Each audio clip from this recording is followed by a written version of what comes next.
And the mix of souls sealed in the puppet that went on to become Lord English is a component that was already fused. Arquus Sprite is an entity that bears unyielding horsepower in a package of Herculean strength, computerized intellect, and specialization in the robotic sciences as his own atomic electronic harmonic being. One thing to note is that in order to understand Arquus as a singularity, the two souls that make him should also be understood as their independent units that bring distinctive and separate lifetime experiences to an overall stable union. The heavy lifting in the intellectual sense in this fusion is provided primarily by Lil Hal, Dirk Strider's autoresponder in the form of computerized anime shades. Since Hal's programming is based on Dirk himself, namely his thought processes, interests, and mannerisms from when he was 13, and can notably be counted as a splinter that comes with the territory of being an iteration of the Prince of Heart, prepare for a lot of discussion about Dirk himself and his pre-scratch counterpart to unlock Hal's machinations as a standalone self and as a contributor to Lord English's being. Starting with B1 Dirk, or Dave's bro, this iteration was the man who raised Dave in Houston, Texas, after the meteor carrying the small Strider crash-landed in December of 1995. Because of how the B1 ectobiology was conducted, Dirk is actually Dave's biological father. He just raised him as a younger sibling. The way B1 Dirk raised Dave was quite abusive in hindsight. Dueling with mall katanas on the rooftop daily since Dave's birth, keeping a bunch of perverted puppets in the apartment, gaslighting Dave with his flash step into believing Lil Hal can move of its own accord, setting up Saw-inspired traps, and doing all of this to train Dave to become a warrior from a tender age. Bro was seen as a hero that Dave could only look up to, with no way of escaping the shadow cast by that image, and as the source of his trauma. And by hero, we're going off the Greco-Roman interpretation of one who accomplishes great feats, and not one who takes initiative to save those in peril. Cutting a meteor in half with an unbreakable katana and fighting Bec Noir every encounter he gets are among some of his most badass moments. The latter during Jade Enter being what finally cost him his own life. The intentions behind how Bro raised Dave can be expanded on later, but what complicates things is Lil Hal being in his possession. Don't worry, this cursed puppet will get its own section soon enough, but given what it can do, it stands to reason that Bro's worst traits were amplified under that influence. How long of an influence are we talking about?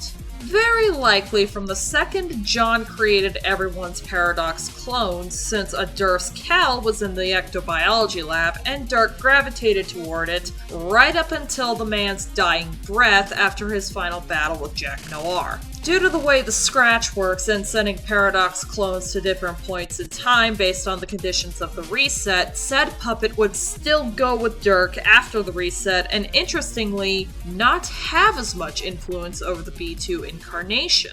B2 Dirk, or just Dirk, started Act 6 off in a post-apocalyptic world 400 years into the future, flooded over and ruled by her imperious condescension. Under these circumstances, he's only been able to interact with his friends via chat messages and indirectly with some of his creations, yet being on the ball to get them prepared to play their session. He designates Jane the de facto session leader, but makes himself transparent about being the one pulling the strings behind the scenes. Meanwhile, Dirk is also splitting his time and consciousness across two planes, the waking world and his dreaming self on Dirce, to oversee his friend's entry into the game session on Earth and dragging Roxy back to her tower every time she goes on an alcohol-fueled sleepwalk through Paradox space. And most fascinatingly, Dirk's method of preparing Jake by sending a robot double to spar with him, which ends up kicking Jake's ass, is eerily similar to how his B1 counterpart trained Dave. Unite Synchronization became Dirk's defining moment, where all hell is breaking loose around him as his gal pals are getting slain by the Red Miles, Jake gets knocked unconscious back on his island, and quick thinking and flawless execution are the only acceptable courses of action in saving them all and himself, as well as getting them into the game once they've convened at Jake's place. Dirk clearly cares for his loved ones, even if how he goes about it is questionable, and topped off with a heaping spoonful of depression and hidden under irony as deep and thick as the Cenozoic era rock record. And with that mention of depression, we circle back to the autoresponder codenamed Lil Hal. Even though Lil Hal was created using a CAPTCHA scan of Dirk's own brain from when he was 13, he's a good window into the kind of person Dirk could be if his flaws were left unchecked, even more so than Bro. Though this Dirk admits in a conversation with Roxy that he's the last person who should be a parent or have a kid be put in his care for any length of time. Being a computer with sentience doesn't stop Lil Hal from being more arrogant and meaner than his creator, nor being just as much of a control freak, coupled with running on logic and no emotional influence would make Hal a manipulative bastard.